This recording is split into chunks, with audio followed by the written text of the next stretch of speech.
नमस्कार, मैं हूं आपके साथ दीपक भदौरिया और आप देख रहे हैं उत्तर प्रदेश एक्सप्रेस। बहुजन समाज पार्टी ने लखनऊ में पार्टी पदाधिकारियों की बैठक बुलाई है।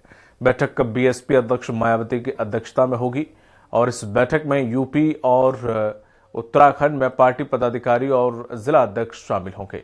बैठक बीएसपी कार्यालय में आज 11 बजे से होगी। अधिक जानकारी के साथ जुड़ गए हैं हमारे सहयोगी पवन लखनऊ से। पवन, इस जो बैठक होने वाली है मायावती की, अभी देखें जिस तरह से हाल ही में उपचुनाव जब निकले सारी पार्टियां मशक्कत कर रही थी, तो बुआ भतीजे कोई भी मैदान तक में प्रचार करने के लिए नहीं उतरे, कहीं दिखाई नहीं दिए और उसके बाद नतीजा भी वही हुआ जो सोचा समझा सा था कि कुछ नहीं मिला।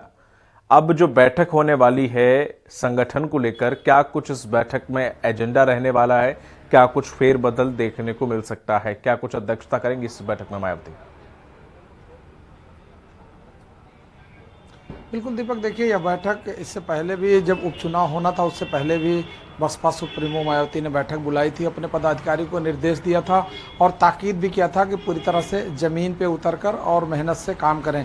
लेकिन अभी आपने देखा कि हाल ही जो उपचुनाव हुए हैं, 9 उपचुनाव में 7 सीटों पे बसपा की जमानत जब्त हो गई, 2 सीटों पे जमानत बची, लेकिन स्थिति काफ़ी बदतर रही। जिस पार्टी की सरकार 4 बार उत्तर प्रदेश में रही हो, उस पार्टी की जो स्थिति हो इस तरह अगर खस्ता हाल होगी तो बाकी के जो उनके वोटर हैं, जो सपोर्टर हैं, उनकी क्या मनोदशा होगी।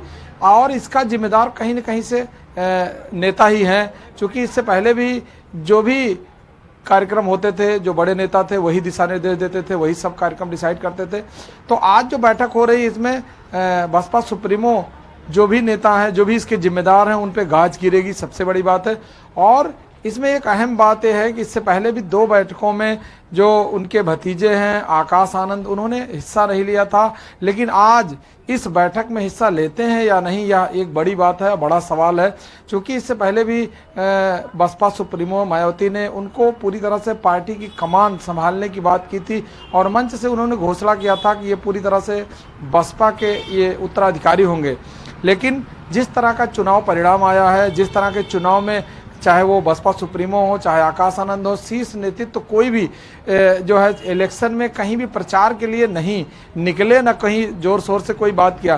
ट्विटर और अन्य माध्यमों से जो है ये प्रचार होता रहा। लेकिन सबसे बड़ी बात है, बसपा जिस तरह से उत्तर प्रदेश में अपना स्थान बनाई थी, उसी हिसाब से स्थान बिल्कुल पूरी तरह से खत्म होता नजर आ रहा है।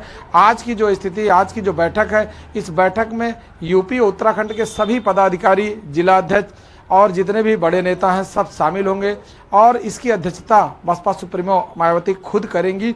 लेकिन जिन सीटों पर हार हुई है उसके जो जिम्मेदार हैं उन पे क्या गाज गिरेगी, किस तरह से एक्शन लेती हैं और इसके बाद क्या फेरबदल होता है और क्या दिशा निर्देश देती हैं, वो अभी इस बैठक के बाद डिसाइड होगा। जी दीपक।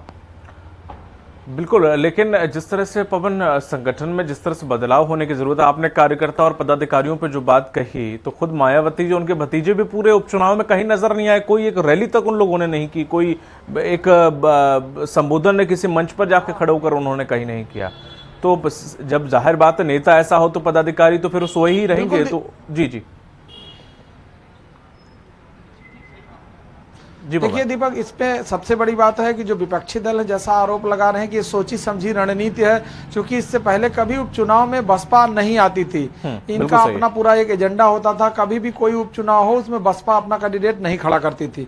लेकिन इस बार उपचुनाव में 9 सीटों में बसपा ने अपने उम्मीदवार उतारे, लेकिन स्थिति काफी खराब रही, जो बिल्कुल संतोषजनक नहीं रही। इसमें 7 सीटों पर पूरी तरह से जमानत जब्त हो गया और 2 सीटों पे जमानत बची भी, तो स्थिति काफी बदतर रही।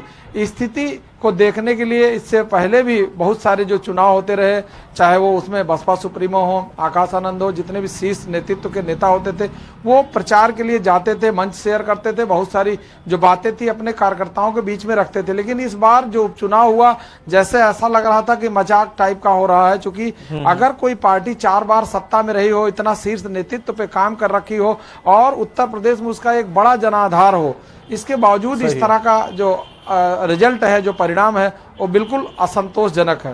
बिल्कुल पवन, कहीं ना कहीं ये छवि बदलनी पड़ेगी बीजेपी को। अब आलम ये हो गया, बसपा को बसपा के नाम से नहीं जाना जाता है, बल्कि ये नहीं जाना जाता कि बसपा कोई सीट जीत रही है, बल्कि अब कहीं बीजेपी हार रही होती तो ये कहा जाता है विशेषज्ञों के द्वारा क्या यहाँ पे बसपा का कैंडिडेट होता तो बीजेपी को लाभ मिल जाता। मतलब अब उत्तर प्रदेश के अंदर खुद के ही जहां सबसे ज्यादा जनाधार रहा है बसपा का, वहां अगर इस तरह की बातें रखी जाने लगे तो किसी पार्टी के लिए इससे ज्यादा शर्मनाक नहीं हो सकता।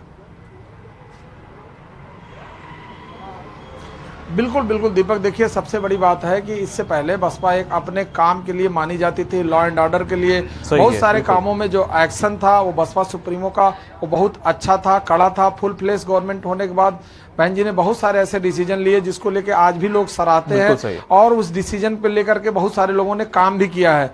लेकिन जिस तरह का अब जो पार्टी का जो संगठन है, पार्टी का जो ढांचा है, जिस तरह से खत्म और कम होता हुआ नजर आ रहा है, वो कहीं न कहीं पार्टी के लिए एक बड़ा हानिकारक हो सकता है। जी दीपक, तमाम जानकारी के लिए बहुत बहुत शुक्रिया आपका पवन जी।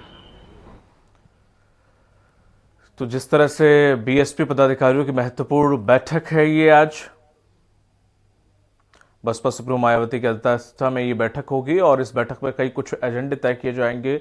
साथ ही साथ कई जो पदाधिकारी हैं उनकी फटकार भी लगाई जाएगी, क्योंकि जिस तरह से इस बार जो प्रदर्शन बीएसपी का देखने को मिला उससे काफी ज्यादा बीएसपी कार्यकर्ताओं में निराशा है।